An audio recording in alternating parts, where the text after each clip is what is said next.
The unlikely encounter. Daniel's ship groaned under the strain of its crash landing. Sparks flew as the engine hissed its final breath, and the once proud vessel now sat as a broken shell in the middle of a desolate alien wilderness. He winced, pressing a hand to his side where the seatbelt had dug into his ribs. The stars overhead blinked faintly through the thick clouds, casting an eerie light over the barren land. The planet was supposed to be uninhabited, just another nameless rock on the edge of the galaxy. But as Daniel stepped out of the wreckage, his boots crunching against the brittle ground, he felt an uneasy sensation, as though he were being washed. A sharp rustle broke the silence. "Who's there?" Daniel called, his voice firm but edged with caution. He held up a crude metal rod, the only thing he could salvage from his ship to use as a weapon. The wind whispered in reply, carrying with it the sound of footsteps. Someone, or something, was moving just beyond the reach of his flashlight beam. He turned, his heart racing. That's when he saw her. She emerged from the shadows, her figure slender and cloaked in a dark, shimmering fabric that seemed to ripple like liquid under the faint starlight. Her skin was a pale lavender hue, glowing faintly, and her eyes burned with a golden light that seemed to pierce straight through him. Her hair, silver and flowing, swayed as though caught in an invisible breeze. Daniel's breath caught in his throat. He had seen plenty of aliens before in his line of work as an engineer, but none like her. There was something both beautiful and terrifying about her presence. "You shouldn't be here," she said, her voice calm but cold. The words were spoken in flawless English, though her accent carried an alien lilt. "Leave. Now." "I don't have a ship," Daniel replied, keeping his tone steady despite the fear tightening his chest. "And I'm not exactly here by choice." Her gaze flickered to the wreckage behind him, and for a moment, something like pity crossed her face. Then it was gone, replaced by a sharp, calculating look. "If you stay, you will die." "Is that a threat?" he asked, gripping the rod tighter. "A warning," she said, stepping closer. The distance between them shrank, and Daniel fought the instinct to retreat. Her presence was overwhelming, like standing too close to a roaring fire. "Why do you care if I live or die?" he asked. "You don't even know me." The alien woman tilted her head, studying him as though he were a puzzle she couldn't quite solve.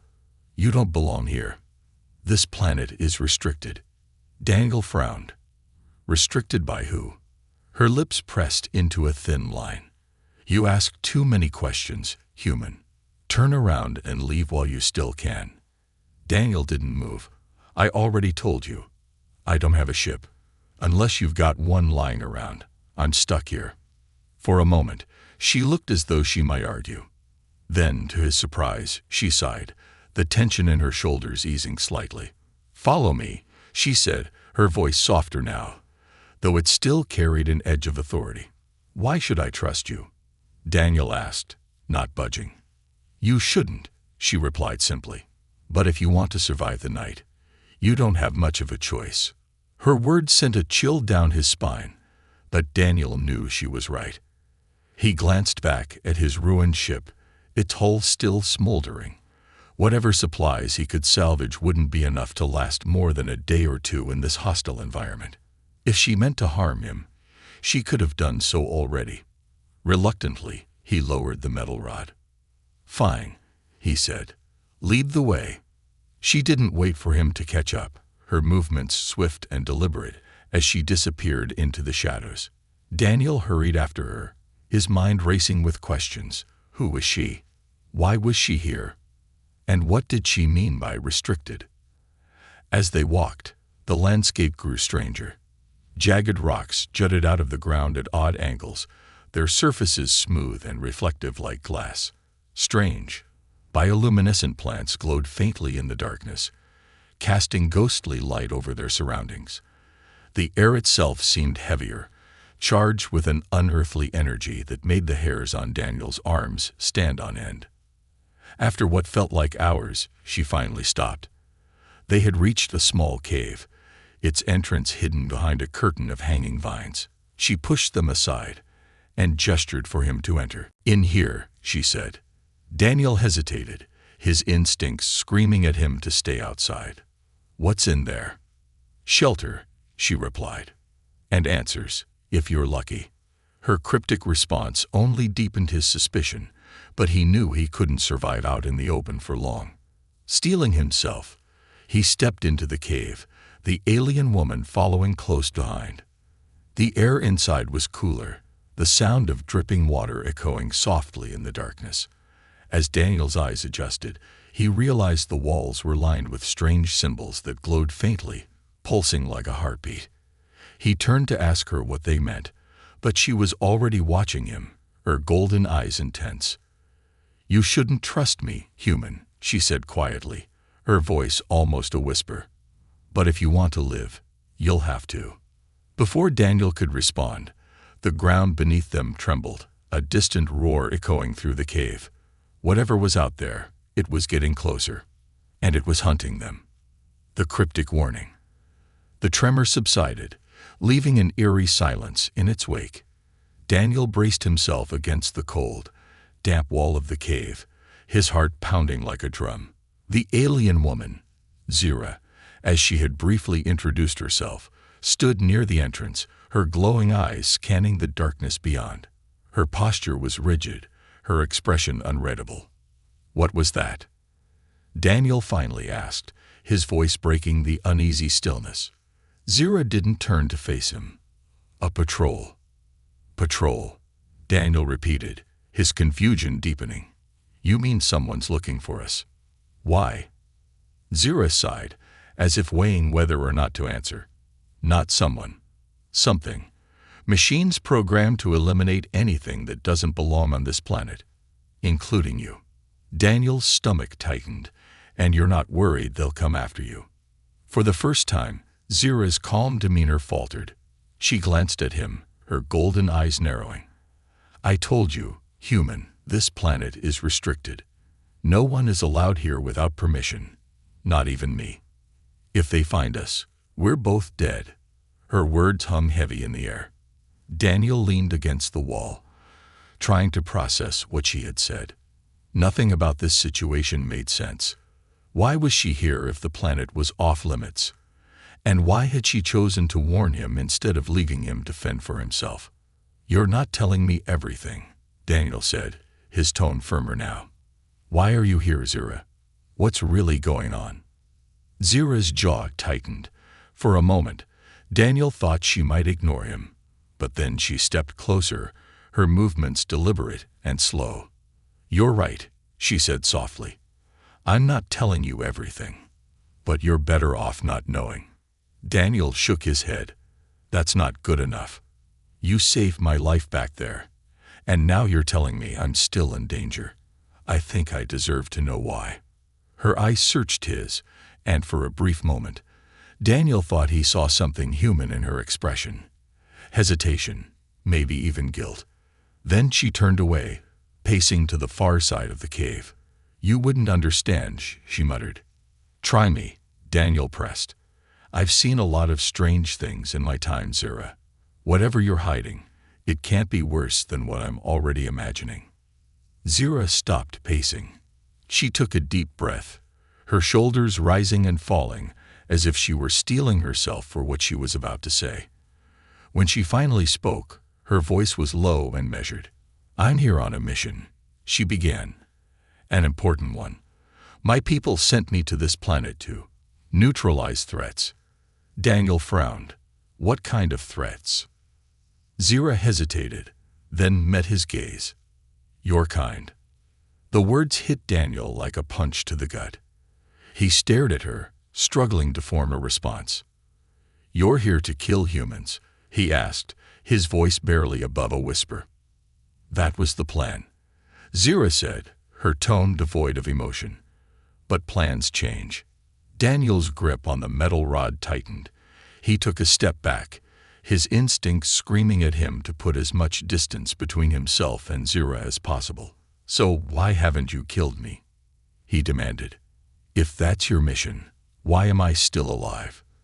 Zira looked away, her expression unreadable. "Because you're not what I expected," she said quietly. Humans are supposed to be reckless, destructive, incapable of respecting boundaries. That's what we were taught. But you're different. Daniel blinked, caught off guard by her admission. Different how? You're resourceful, Zira said, her voice softening. You didn't panic when your ship crashed. You didn't attack me when you had the chance. And despite everything I've told you, you still want to understand.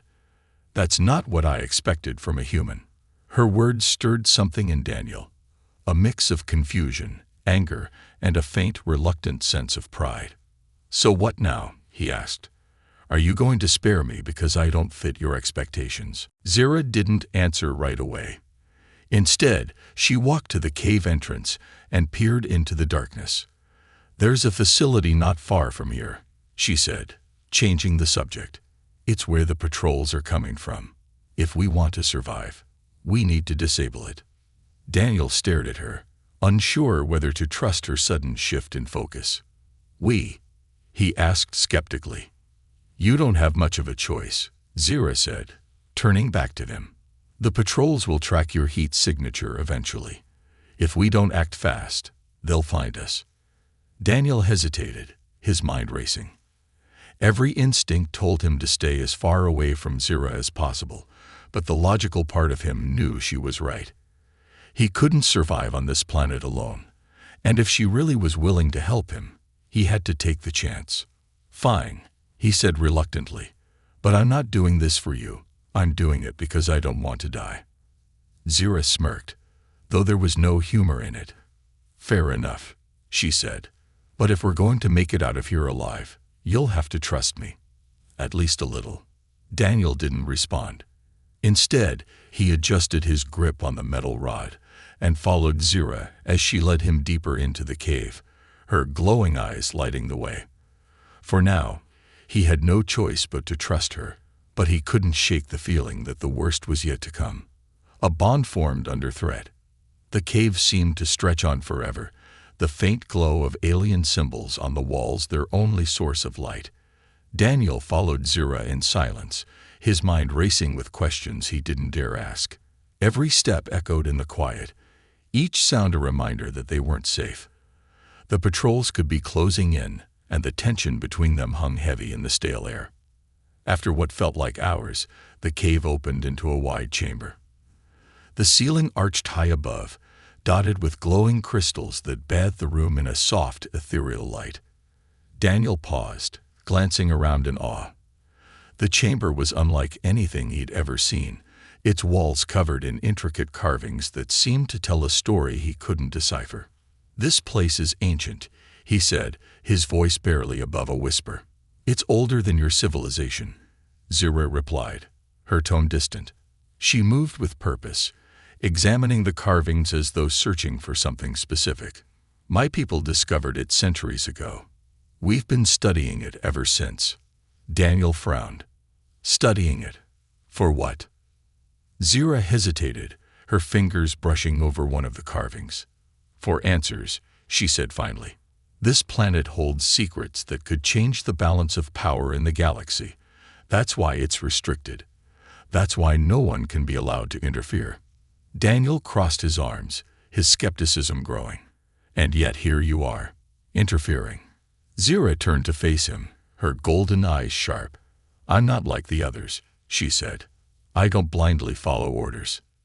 There was something in her voice, a hint of defiance, of frustration, that caught Daniel off guard. He had assumed she was just another soldier, carrying out the will of some faceless authority. But now he wasn't so sure.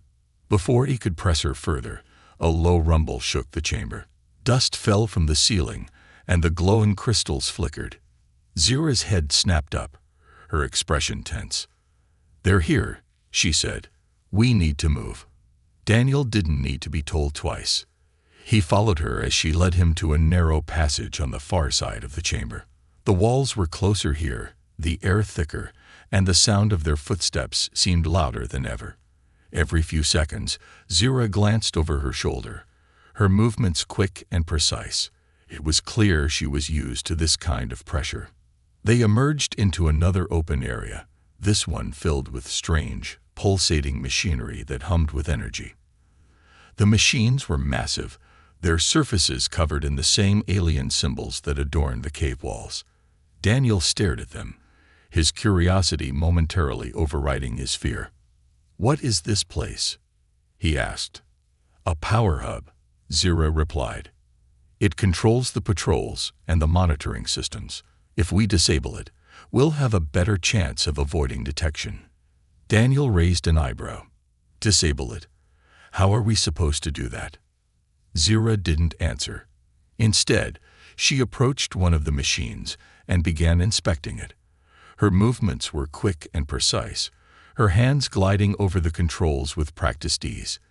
Daniel watched her, both impressed and uneasy. "You've done this before," he said. Zira nodded, not looking at him. "I've studied this technology my entire life. I know how to dismantle it, but it won't be easy. These machines are designed to resist sabotage." "Great," Daniel muttered. "So what's the plan?" Zira straightened, her expression grim. "We'll need to overload the system. That will create a short window of chaos, enough to escape the patrols." "And how do we do that?" Daniel asked. Zira gestured to a series of glowing panels on one of the machines. "These control the power flow. If we can disrupt the connection, it should cause a chain reaction." Daniel stepped closer, eyeing the panels warily. "And by chain reaction, you mean an explosion?" Zira smirked, a hint of humor breaking through her serious demeanor. "Something like that. But don't worry. I'll make sure we're clear before it happens." Her confidence was oddly reassuring, but Daniel couldn't shake the feeling that they were in way over their heads. Still, he didn't have a better idea, and time was running out. "Fine," he said. "What do you need me to do?" Zira handed him a small device, its surface covered in glowing symbols. "Place this on the main conduit," she said. "I'll handle the rest." Daniel took the device, its weight heavier than he expected. He glanced at Zira, her expression unreadable, and nodded. "Let's do this." As they worked, the sound of approaching footsteps echoed in the distance. Daniel's hands shook as he placed the device, his heart pounding in his chest. Zira moved with practiced efficiency, her focus unwavering. "Almost there," she said, her voice steady despite the rising tension. "Just a little longer." The footsteps grew louder, closer. Daniel glanced over his shoulder, his nerves fraying. "Zira." "I know," she interrupted. "Keep going." Finally, the device began to hum, its glow intensifying. Zira stepped back, pulling Daniel with her. "It's done," she said. "Now we run." The two of them sprinted down the passage, the sound of the machinery growing louder behind them. A deafening roar filled the air as the hub overloaded, the ground shaking beneath their feet. Daniel stumbled, but Zira grabbed his arm, steadying him. "Don't stop," she shouted. They burst into the open air, the explosion from the hub lighting up the night sky behind them. Daniel collapsed onto the ground, gasping for breath. Zira stood over him, her expression unreadable. "You did well," she said. Daniel looked up at her, his chest heaving. "We're not out of this yet, are we?" Zira shook her head. "No, but we've bought ourselves some time." As the echoes of the explosion faded, the two of them sat in silence, their uneasy alliance growing stronger with each passing moment. For the first time, Daniel began to see Zira not as a threat, but as a reluctant ally. And though he didn't fully trust her yet, he knew they would need each other to survive what was coming next. The truth revealed. The night was still, save for the faint hum of energy lingering in the air after the explosion. Daniel and Zira crouched in a shallow ravine, hidden beneath the twisted roots of an alien tree that glowed faintly in the darkness. The shelter was temporary at best, but it gave them a chance to catch their breath. Daniel's hands were still trembling as he tightened the makeshift bandage around a shallow cut on his forearm. The explosion had been more intense than he'd expected, the shockwave throwing him to the ground even as they fled. Zira sat a few feet away, her sharp features illuminated by the bioluminescent roots above. She was eerily calm, her golden eyes scanning the horizon for any sign of pursuit. "You're used to this, aren't you?" Daniel said, breaking the silence. His voice was quiet but edged with exhaustion. Zira glanced at him, her expression unreadable. "Used to what?" "This," he said, gesturing vaguely. "Running, fighting, blowing things up." A faint smile tugged at the corner of her lips, though it didn't reach her eyes. "It's what I was trained for." Daniel leaned back against the tree roots, his gaze fixed on the alien sky. The stars here were strange, unfamiliar constellations scattered across a deep purple expanse. "Trained for what exactly?" he asked. "You said you're here on a mission, but you've been pretty vague about what that means." Zira's smile faded, her gaze turning distant. For a long moment, she didn't answer. Then she sighed, the sound heavy with a weight Daniel couldn't yet understand. "My people sent me here to eliminate any threats to the project," she said finally. Daniel frowned. "What project?" Zira hesitated, as if debating whether to tell him the truth. Then she met his eyes, her voice low but steady. "This planet is more than just a restricted zone. It's a testing ground for a weapon designed to end your kind." The words hit Daniel like a physical blow. He stared at her, struggling to process what she just said. "A weapon," he repeated. "What kind of weapon?" Zira's gaze didn't waver. "A bioweapon," she said. "Engineered to target humans specifically. It's designed to spread quickly, to leave no survivors. My superiors believe it's the only way to ensure the survival of our species." Daniel felt a cold knot of fear forming in his stomach. "You're telling me your people want to wipe us out?" Zira nodded, her expression grim. "Your kind has a reputation for being unpredictable, dangerous. My people believe humanity is a threat to the balance of the galaxy. They think this weapon will solve that problem." For a moment, Daniel couldn't speak. He ran a hand through his hair, his mind racing. "And you're okay with that?" he asked finally, his voice sharp with anger. Zira flinched, the first crack in her calm exterior. "I didn't say that," she said quietly. "If I were okay with it, you wouldn't be sitting here right now." Daniel narrowed his eyes. "So, why are you here? If you don't believe in their mission, why are you helping them?" Zira's jaw tightened. She looked away, her hands clenching into fists. "Because I didn't have a choice," she said, her voice barely above a whisper. "I was born into this, raised to follow orders, to believe in the cause. But the more I learned, the more I doubted." Daniel studied her, searching for any sign of deception. For the first time, he saw something in her he hadn't noticed before: guilt. "So, what changed?" he asked. "Why are you telling me all this now?" Zira met his gaze, her golden eyes filled with a mixture of defiance and regret. "Because you're not what I was told to expect," she said. "They taught us the humans are selfish, violent, incapable of reason. But you're different. You risk your life to stop the patrols. You didn't have to trust me, but you did. And now I can't ignore what I've seen." Her words hung in the air, heavy with meaning. Daniel didn't know what to say. Part of him wanted to lash out, to demand why she had been complicit in something so horrific. But another part of him, the part that had seen her hesitate, that had felt her pull him to safety when she could have left him to die, wanted to believe her. "So what now?" he asked, his voice quieter. "What are you going to do?"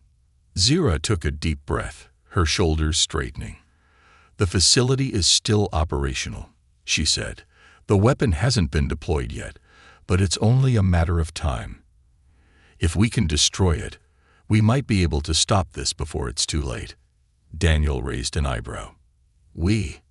Zira's expression softened, and for the first time, he thought he saw a hint of vulnerability in her. "I can't do this alone," she admitted. "I need your help." Daniel hesitated, the weight of her words sinking in. If she was telling the truth, the stakes were higher than he'd ever imagined. And if she was lying, well, he didn't have much to lose. "All right," he said finally. "But if we're going to do this, I need to know one thing." Zira tilted her head, her expression curious. "What?" Daniel met her gaze, his voice steady. "If it comes down to it, can I trust you?" For a long moment, Zira didn't answer. Then she nodded, her voice firm. "Yes. You have my word." It wasn't much, but it was enough. As they prepared to move, Daniel couldn't shake the feeling that this was only the beginning, and that the truth they'd uncovered was just the tip of the iceberg. The dangerous plan. The barren landscape stretched endlessly before them, bathed in the pale light of 2 alien moons. Daniel and Zira trudged through the harsh terrain, their silhouettes small against the vast expanse. The silence between them was heavy, each lost in their own thoughts. Daniel was still grappling with the weight of Zira's revelations, while Zira seemed distant, her eyes scanning the horizon for unseen threats. Finally, Daniel broke the silence. "So this facility," he began, his voice cutting through the stillness. "How exactly are we supposed to destroy it? I'm guessing it's not as simple as pulling a lever and walking away." Zira smirked, though the humor didn't reach her eyes. "You're right about that," she said. "The facility is heavily guarded, both by patrols and automated defenses. But there's a weak point, a power core buried beneath the main structure. If we can overload it, the entire facility will go up in flames." Daniel raised an eyebrow. "And by overload, you mean an explosion?" Zira said, her tone matter-of-fact. "A big one." Daniel let out a low whistle. "Great. So not only do we have to sneak into a heavily guarded facility, but we also have to avoid getting blown to bits in the process." Zira stopped walking and turned to face him, her golden eyes serious. "I won't lie to you, Daniel. This is dangerous. The chances of us both walking away from this are slim. But if we don't do this, millions, maybe billions, of lives are at stake. Can you live with that?" Her words hit him hard. And for a moment, Daniel didn't know how to respond. He looked away, his gaze falling on the distant silhouette of the facility, its faint glow barely visible against the dark horizon. Finally, he nodded. "No," he said quietly. "I can't." Zira's expression softened. "Then we move forward." They resumed their journey, the tension between them easing slightly as a sense of shared purpose settled in. As they drew closer to the facility, Zira outlined the plan in meticulous detail. Daniel listened carefully, his mind racing to absorb everything. "The facility's outer perimeter is protected by motion sensors," Zira explained. "We'll need to disable them before we can get inside. Once we're in, we'll head straight for the power core. It's located deep underground, beneath several layers of security." Daniel frowned. "And how do we get past those layers?" Zira hesitated, then pulled a small cylindrical device from her belt. "With this," she said, "it's an override tool. It can temporarily disable the facility systems, but only for a few minutes. We'll need to move fast." Daniel eyed the device skeptically. "And what happens if it doesn't work?" Zira shrugged. "Then we improvise." "Fantastic," Daniel muttered. "I love a good improvisation." As they approached the facility, the air grew colder, and the ground beneath their feet turned to smooth black stone. The structure loomed ahead, its angular design stark and intimidating. The faint hum of machinery filled the air, a reminder of the immense power housed within. Zira crouched behind a cluster of rocks, motioning for Daniel to do the same. She scanned the perimeter, her sharp eyes picking out the faint shimmer of the motion sensors. "There," she said, pointing. "We'll need to disable that node first." Daniel followed her gaze to a small, blinking device mounted on a nearby wall. "Looks simple enough," he said. "What's the catch?" "The catch," Zira replied, "is that the moment we touch it, the system will trigger a silent alert. We'll have about 60 seconds before the patrols converge on our location." Daniel let out a low groan. "Of course." Zira smirked. "Ready?" "Not even a little," Daniel said. "But let's do this anyway." They moved quickly, staying low to the ground as they approached the node. Zero worked fast, her hand steady as she connected the override tool to the device. The node's blinking light flickered, then turned green. "Done," Zero said. "Move." They sprinted toward the facility, the countdown ticking in Daniel's mind. The entrance was a sleek, black door embedded in the side of the structure. Zira tapped a series of commands into the override tool, and the door slid open with a hiss. Inside, the air was cold and sterile. The walls lined with glowing panels. The hum of machinery was louder here, a constant reminder of the facility's power. Zira led the way, her movements quick and precise. Daniel followed close behind, his senses on high alert. As they descended deeper into the facility, the security grew more intense. Cameras tracked their movements, and automated turrets swiveled in their direction before being deactivated by Zira's tool. Each step felt like a gamble, the tension mounting with every passing second. Finally, they reached the power core. The room was massive, its walls lined with conduits that pulsed with energy. In the center stood the core itself, a towering cylindrical structure that glowed with an intense, bluish light. The hum here was deafening, a constant vibration that seemed to reverberate through Daniel's bones. Zira approached the core, her expression grim. "This is it," she said. "Once I set the overload, we'll have 5 minutes to get out. After that, this entire facility will be reduced to rubble." Daniel nodded, his heart pounding. "All right, let's get this done." Zira worked quickly, attaching the override tool to the core's control panel. The device beeped, its screen flashing with a countdown. "It's done," she said, stepping back. "Now we run." The words had barely left her mouth when the alarms blared. Red lights flashed, and the sound of approaching footsteps echoed through the corridors. "Looks like they noticed," Daniel said, his voice tinged with panic. "Keep moving," Zira shouted. They sprinted through the facility, the countdown ticking in Daniel's mind. Every second felt like an eternity, the alarms and footsteps growing louder with each step. As they neared the exit, a group of patrols appeared, blocking their path. Zira didn't hesitate. She raised her weapon, firing precise shots that disabled the patrols before they could react. "Go," she shouted, pushing Daniel toward the door. They burst into the open air just as the countdown reached 0. Behind them, the facility erupted in a massive explosion, the shockwave knocking them off their feet. Daniel hit the ground hard, his ears ringing as he struggled to catch his breath. When he finally looked up, Zira was standing over him, her hand outstretched. "We did it," she said, a faint smile on her lips. Daniel took her hand, pulling himself to his feet. "Yeah," he said, his voice shaky. "But something tells me this isn't over." Zira nodded, her expression serious. "You're right. This is just the beginning. The ultimate sacrifice." The aftermath of the explosion left the alien landscape shrouded in a thick haze. Smoke billowed into the sky, blotting out the faint light of the moons. Daniel and Zira stood at the edge of the blast zone, their faces illuminated by the faint glow of the still-burning rubble in the distance.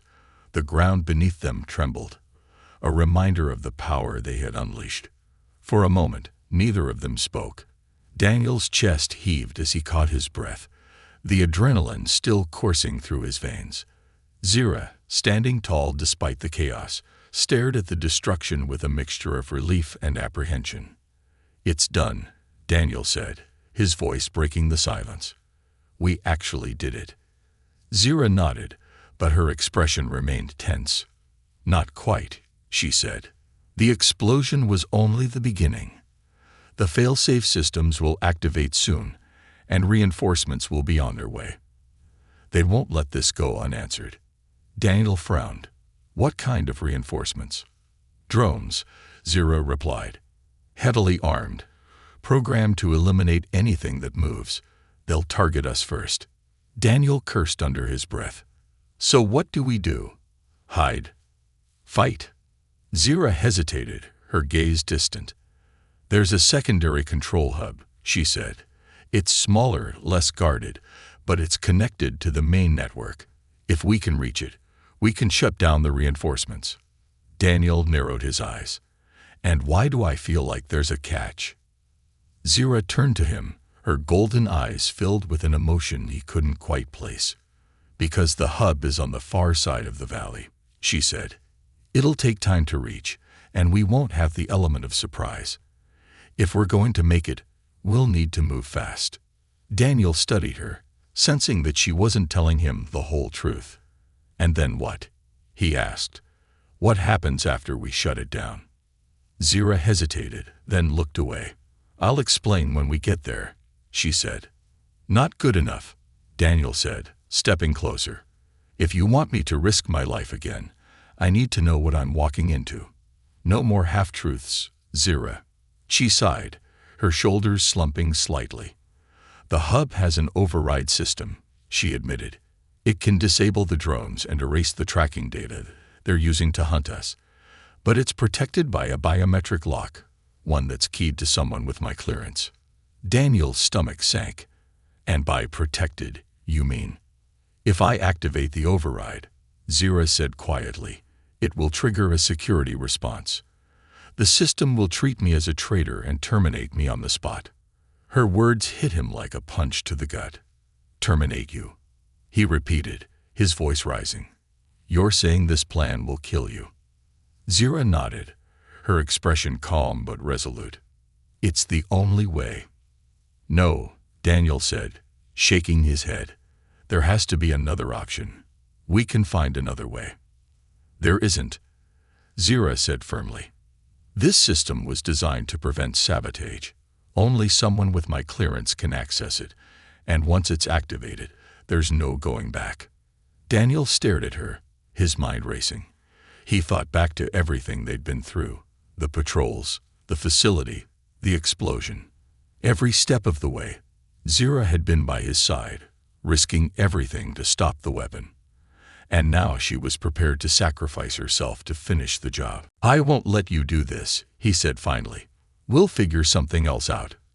Zira placed a hand on his shoulder, her touch surprisingly gentle.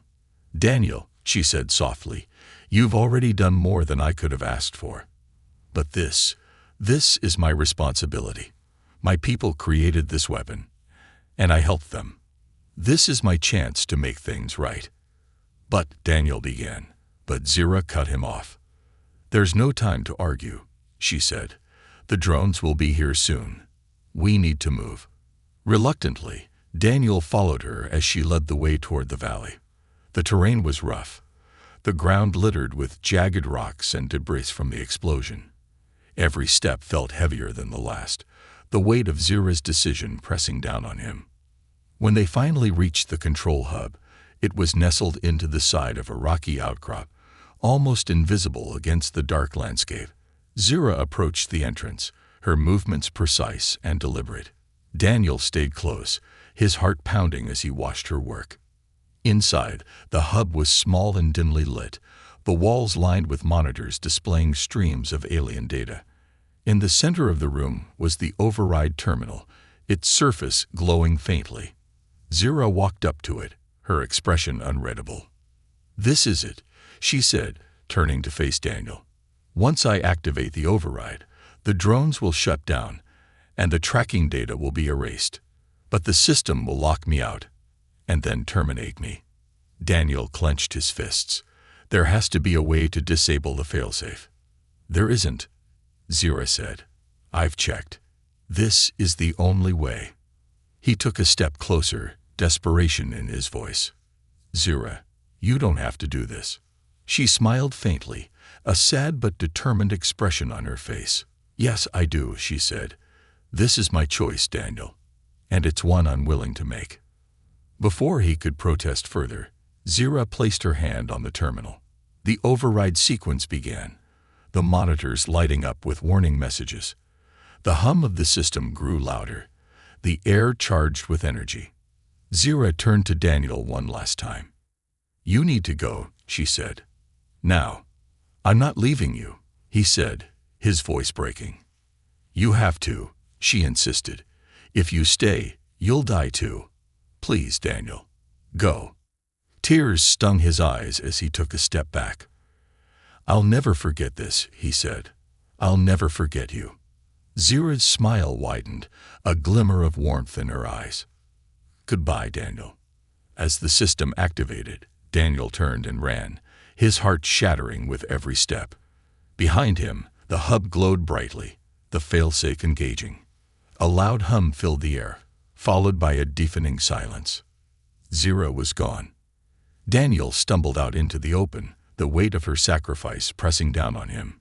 He collapsed to his knees, staring at the horizon as the first light of dawn broke through the haze.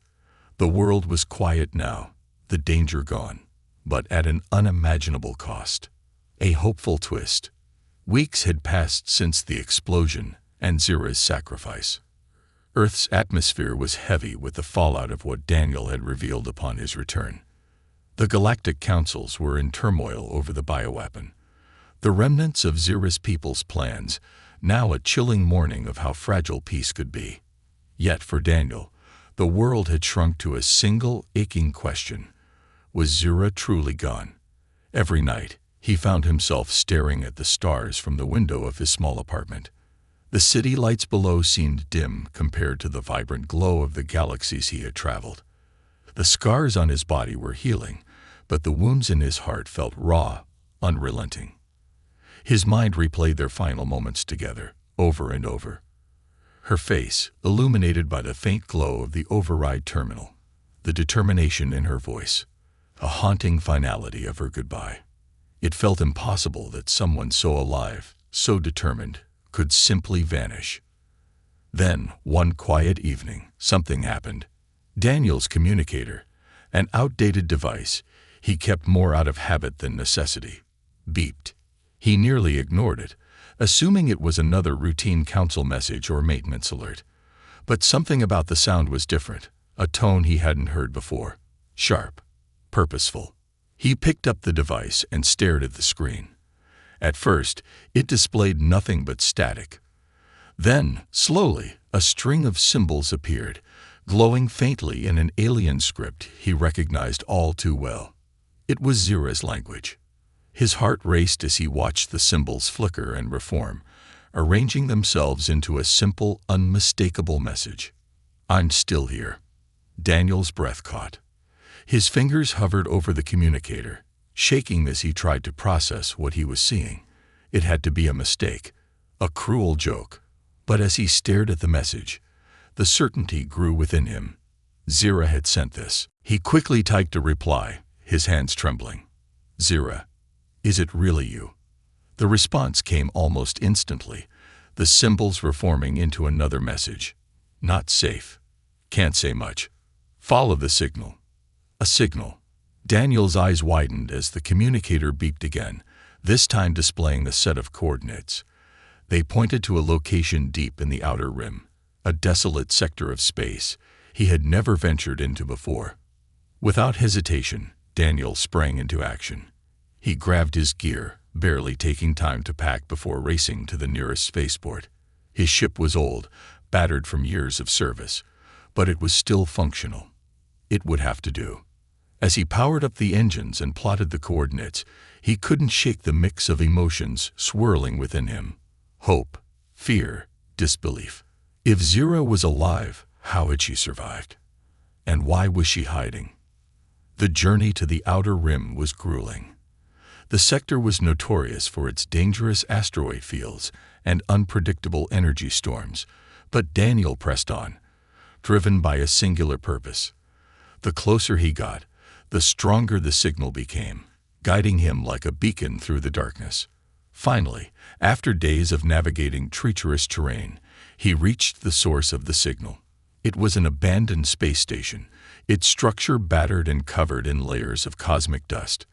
The station floated in the void like a ghost, its lights dim but flickering faintly. Daniel docked his ship and stepped inside, his heart pounding. The air was cold, the halls eerily silent. He followed the faint glow of emergency lights, the signal on his communicator leading him deeper into the station. "Zira," he called out, his voice echoing in the empty corridors. "Are you here?" For a moment, there was nothing but silence. Then he heard it, a soft hum, followed by the faint sound of footsteps. He turned, his breath catching as a figure emerged from the shadows. It was her. Zira stood before him, her form slightly different, but unmistakable. Her skin had lost some of its glow, her once bright eyes now dimmer, but she was alive. She was real. "Daniel," she said, her voice trembling with a mixture of relief and exhaustion. "You found me." He didn't hesitate. He crossed the distance between them in a few quick strides, pulling her into a tight embrace. "I thought I'd lost you," he whispered, his voice breaking. How are you here?" Zira pulled back, her expression somber. "I wasn't sure I'd make it," she admitted. "The override activated the failsafe, but I managed to redirect the system's energy at the last second. It destroyed my body, but not all of me." Daniel frowned, confusion flickering across his face. "What do you mean?" Zira hesitated, then placed a hand over her chest. "My consciousness," she said quietly. "It was transferred to a containment unit, an experimental technology my people developed. I've been hiding ever since, waiting for the right moment to reach out." The weight of her words sank in, and Daniel's heart ached at the thought of what she must have endured. "Why didn't you contact me sooner?" he asked. "It wasn't safe," Zira said. "The Council is still watching. They know I betrayed them, and they won't stop until they've erased every trace of me." Daniel's jaw tightened. "Then we'll make sure they can't. You're not alone anymore, Zira. We'll figure this out together." For the first time in what felt like forever, a small smile crossed Zira's face. "Thank you, Daniel," she said softly, "for believing in me." As they stood in the dim light of the abandoned station, the weight of their journey hung between them. The galaxy was still fraught with danger, but for the first time, they faced it together, with hope lighting their path.